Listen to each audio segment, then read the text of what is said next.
Ada sempat muncul rasa was-was di hati saya. Bagaimana kalau pandemik itu terjadi? Ini versi orang bukan rohani ya. Anda lihat kondisi di luar, Anda stres. Kenapa tidak ada dari kita yang lihat Yesus? Yesus sanggup loh. Yesus sanggup menentukan badai.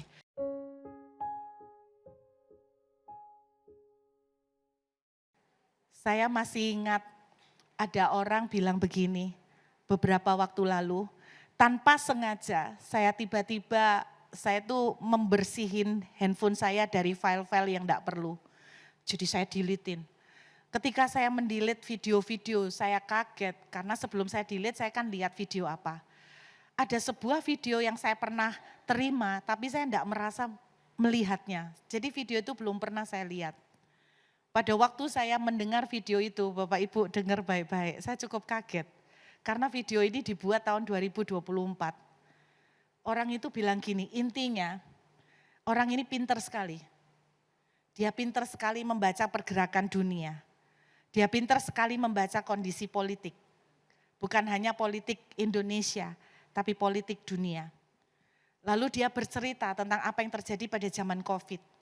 Bagaimana COVID itu merupakan rangkaian dari segala macam konspirasi bla bla bla begitu. Pokoknya saya dengerin lah, saya kan kurang pinter politik.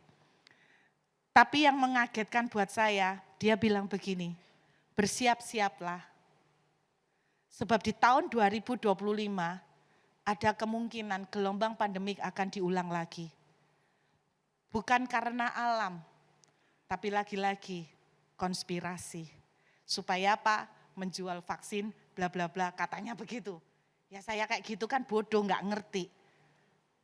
Terus cuman yang saya pikirkan ketika dengar itu, kalau ada pandemik lagi. Terus saya cerita, saya kasih video itu ke anak saya. Mami no, aku lah nggak bisa ke Indonesia. Mami, lah di lockdown lagi no. Yang dipikirin simple, nggak mau di lockdown. Saya kalau ingat zaman lockdown, terima kasih ya, saya nggak pengen ngulang lagi. Terima kasih Ban Kamsia, saya nggak mau, serem deh Bapak Ibu. Walaupun di Perth itu aman, nggak ada COVID, tapi kan tetap nggak enak. Kita jadi mohon maaf ya kayak manusia tuh jadi tidak dimanusiakan, kayak dipingit terus dipenjarain terus ya kan. Nggak enak dong Bapak Ibu ya. Apalagi saya tipe sanguin yang seperti kuda yang suka lari liar dari kandang gitu kan. Terus kalau masa begitu lagi, aduh saya serem. Waktu dia cerita begitu Bapak Ibu, ada sempat muncul rasa was-was di hati saya. Bagaimana kalau pandemik itu terjadi? Ini versi orang bukan rohani ya. Kalau versi rohaninya ada pendeta-pendeta yang menubuatkan bahwa akan terjadi pandemik lagi. Yang lebih ngeri daripada COVID. COVID aja sudah tidak seneng saya. Iya toh. Tapi lepas dari itu terjadi atau enggak, pada waktu saya mendengar video itu saya sempat ada rasa was-was dan khawatir. Saya tidak pengen mengulangi masa-masa lockdown.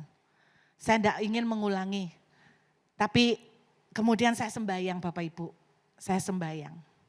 Tuhan, Ruth ini kok jadi takut ya denger video ini.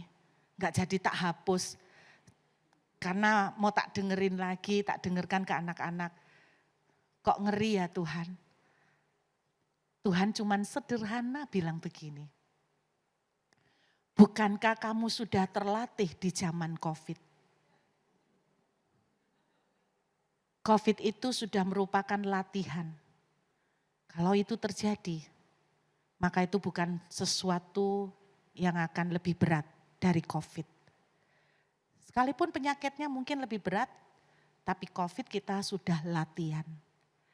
Salah satu latihan yang Tuhan ingatkan, kamu tahu kamu latihan apa di COVID? Tuhan, aku masih ingat di COVID, nggak ada duit, bank ketutup semua, aksesnya ketutup, kemudian nggak dapat kerja, karena aku visa turis. Tuhan bilang, hidup kan? Bukan hanya survive, tapi bunder kan? Tambah gemuk kan? Apa yang kamu lakukan pada waktu COVID? Enggak, gak tidur Bu. Oh ibu tidur ya, enggak apa-apa dah. Kalau itu bisa membuat hatimu istirahat, tidurlah. Apa yang kamu lakukan di waktu COVID? Tuhan ingatkan lagi. Di waktu COVID itulah saya paling banyak rest sama Tuhan. Stres mikirin akses bank enggak punya, percuma. Apakah dipikirin terus tiba-tiba bank dibuka aksesnya? Tiba-tiba langsung mobile banking tuh nyala. Enggak, rest. Apa yang saya lakukan ketika khawatir? Saya masuk kamar, saya cuman nyanyi. Bahkan seandainya pun saking khawatirnya enggak bisa nyanyi, suruh YouTube yang nyanyi. Bapak Ibu ngapain? Kayak kura-kura, melek, merem, melek, merem. Nikmati Tuhan. Ketika lagunya berbunyi, oleh karena kemurahan Tuhan. Melek merem lah. Enggak usah ikut nyanyi. Mungkin air mata berlinang, tapi hati dan pikiranmu rest dengan Tuhan. Anda ingat 5 roti 2 ikan? Sebelum mujizat terjadi, Yesus menyuruh mereka duduk. Baru mujizat terjadi. Tapi yang mengerikan, yang sering kita lakukan, murid-muridnya yang satu bilang begini, Tuhan 5 roti 2 ikan yang kita punya sedikit. Murid yang satunya, Tuhan 5.000, orangnya kebanyakan. Yang satu ngeliat roti sama ikan, yang satu ngeliat orangnya kebanyakan. Tidak ada dari mereka yang melihat ke Yesus. Padahal mereka tahu Yesus pernah menyembuhkan banyak sakit, Yesus membangkitkan orang mati, tapi mereka lihat roti dan ikan. Dan lihat 5.000 orang. Tidak ada yang lihat Yesus padahal pencipta alam semesta, raja di atas segala raja, pencipta kehidupan ada di depan mereka tapi tidak pernah mereka liatin.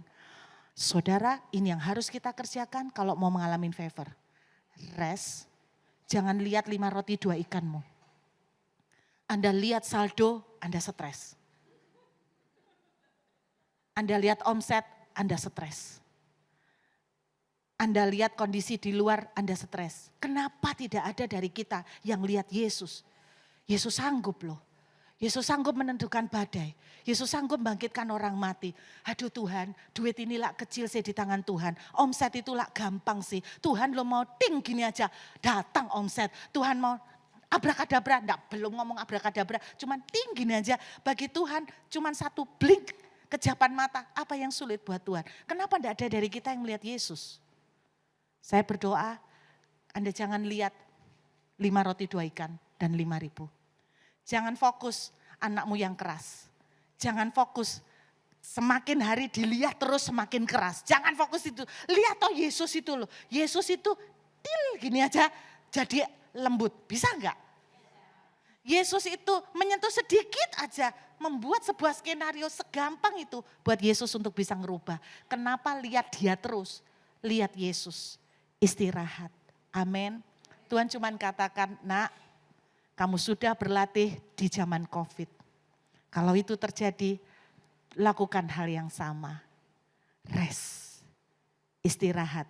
Hati dan pikiran tetap tenang dengan Tuhan. Amin. Coba bilang sekali lagi sama sebelahnya. Saya tahu wajah-wajah Anda dari sini walaupun sudah dandan matanya kelihatan mata sumpek. Coba saudara ngelihat ke sebelahnya. Saya kadang enggak dandan tapi kan mataku enggak mata sumpek kan gitu. Kenapa Bu? Kalau enggak sumpek enggak ada masalah banyak. Tapi dipikirin juga percuma ya kan. Jadi enggak usah mikir. Makanya enak jadi orang bodoh itu. Enggak usah mikir Bapak Ibu ya. Tuhan memilih dan memakai orang bodoh untuk mempermalukan orang pandai katanya gitu. Jadi ayo kita berbahagia jadi orang yang rada bodoh sedikit ya, oke? Jadi jangan dipikirin Bapak Ibu, coba bilang sama sebelahnya sudah, enggak usah dipikirin.